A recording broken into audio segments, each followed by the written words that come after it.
Hearthstone's newest expansion, Showdown in the Badlands, is finally here. So in this video, I prepared 11 brand new decks, one for each class, ready for you to use on day one. So without further ado, let's hop into it. All right, so the first deck up is going to be this new Beast Buff Hunter. I got to play with this one for the early access theory crafting event, and it was the best one that I got to play. It has so much cool new synergy from this expansion. Like, we have the Messenger Buzzard, which when it dies gets to draw a beast and buff your hand, and we can discover more of these buzzards with the selective breeder, so we constantly get a draw and buff and draw and buff. And then we have the new Bovine Skeleton, where as long as this has at least 4 attack, it gets to resummon itself over and over. So we have lots of ways of hand buffing this, like with that new Messenger Buzzard or a Bestial Madness, and we can even buff it on the board as well with some bananas and the Castle Kennels. So if your opponent can't deal with both bovines on the same turn, these cows become really annoying. And then another really great buff beast target is the new Spurfang that has a battle cry and a death rattle that gets to summon a minion with cost equal to its attack. So if you can buff this up to like 5 or 6 or more attack, it just gets so much value. And because a lot of these new cards have awesome death rattles, we are running a Yelling Yodeler so we can double them up. And once we have a handful of buffed beasts, we can give them all rush with the Bunny Stomper. Yeah, this deck felt surprisingly good in early access, and it was so much fun too. Heading into the next deck, it's all Ogre now with this new Ogre Rogue. So this deck is all built around the King Ping Pud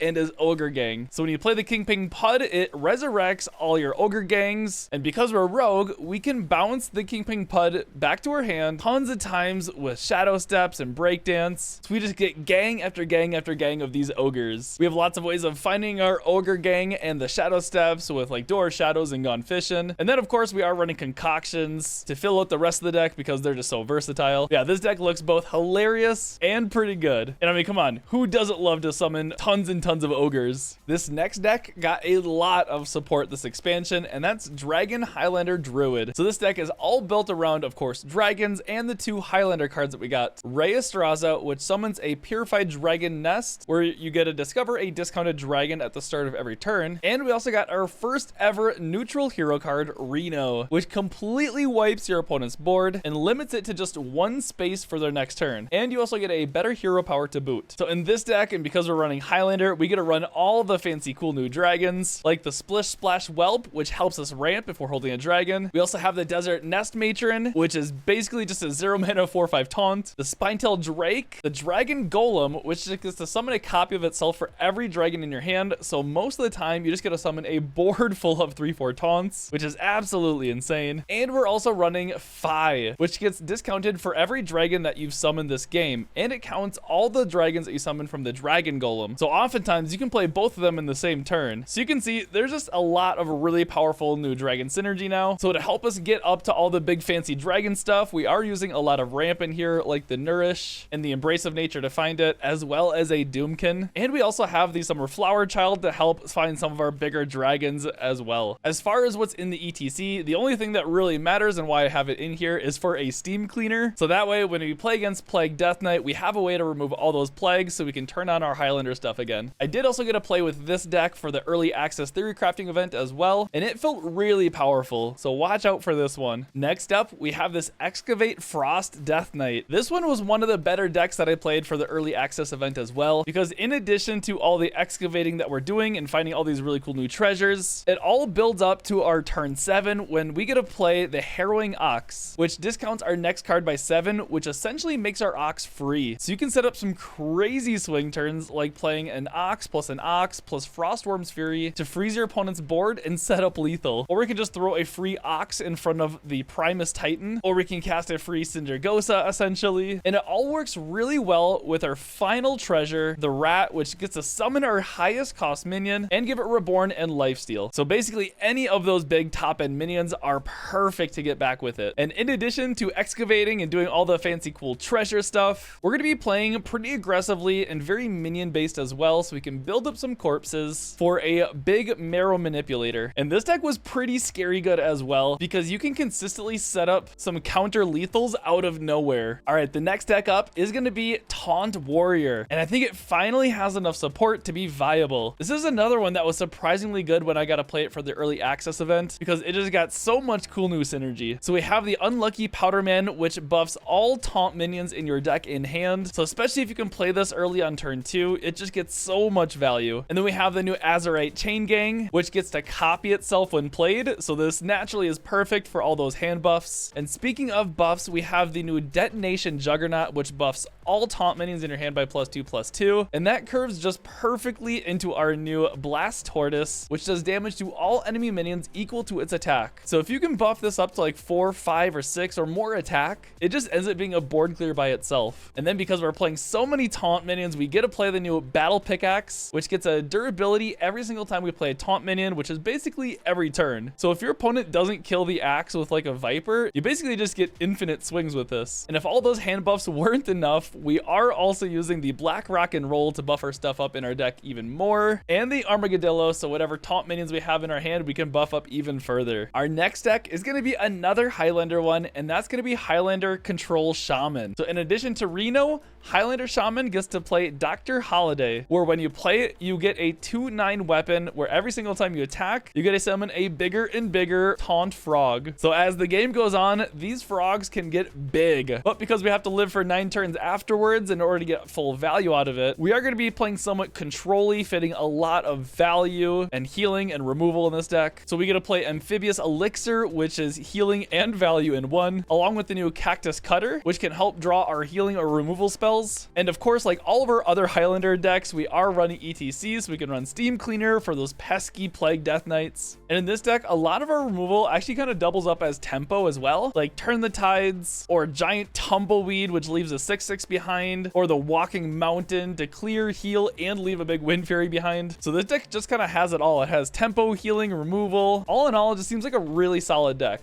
Our next deck up is going to be this Naga Demon Hunter. This is a very aggressive deck that centers around the Blind Eye Sharpshooter, where when you play a spell, you get to draw a Naga and deal damage, and then when you play a Naga, you get to draw a spell and deal damage, and it flips back and forth. So naturally, we just want a lot of really cheap spells and a lot of really cheap Nagas in here, so we can chain that together for a lot of draw and a lot of damage. And one new card that's perfect for that is the Oasis Outlaws, which is a cheap spell that gets to discover a cheap Naga. And then we have the Greedy Partner, so we get a coin so we can start that chain. And then we also have Load the Chamber to not only discount the spell and Naga for the Sharpshooter, but we also get to discount a weapon, which is going to be the Magnifying Glaive. Because we're running Dispose of Evidence, which discards a card out of our hand, and we're also running Bibliomite, so we can be super aggressive, so we can refill our hand back to 3, and we also run the Sightless Magistrate, so we always have feel for the Blind Eye Sharpshooter. Our next deck is going to be another Highlander one, and that's Highlander Paladin. This is another deck that's just chock full of value and tempo, and it's all because of the Spirit of the Badlands card, where when you play it, if you're Highlander, you get a Mirage, which turns into a copy of a minion in your deck every time you play it, and it stays in your hand, so you get to do this over and over again and generate a lot of value with this. And because we're getting so much value and these Mirages take up space in our hand, we get to take advantage of a couple other really cool new cards, like the Living Horizon, which gets cheaper for every card in our hand, and the Lawful Long Arm, which has Lifesteal and Rush and gets stronger the more cards we have in our hand as well. So we get to set up some really big swing turns. And to make sure that we live long enough so that way we can actually use all this value in the cards that we're generating, we get to use another new removal spell, the Lay Down the Law, which is great because it has tradable, so whenever we don't need it, we can just send it back to our deck and then draw it back again with the Quick Draw later, especially using the Hi-Ho Silverwing, or play it for discounted using the Holy Cowboy. And then we also have another really good removal spell, the Prismatic Beam, which gets cheaper for every enemy minion that there is, but you really only want to use an AoE when your opponent has minions. So it's usually bare minimum 4 mana whenever you want to use it, and sometimes it could be like 3 or 2 or 1 mana. Yeah, this is another deck that kind of has a little bit of everything, and I'm really looking forward to generating infinite value with those Mirages. This next deck I'm really regretting sharing, and that's Excavate Warlock. This one seems just absolutely busted, all thanks to the Warlock Final Treasure, which is the snake that when played steals 10 health from the opponent. So the idea of this deck is to basically complete that as fast as possible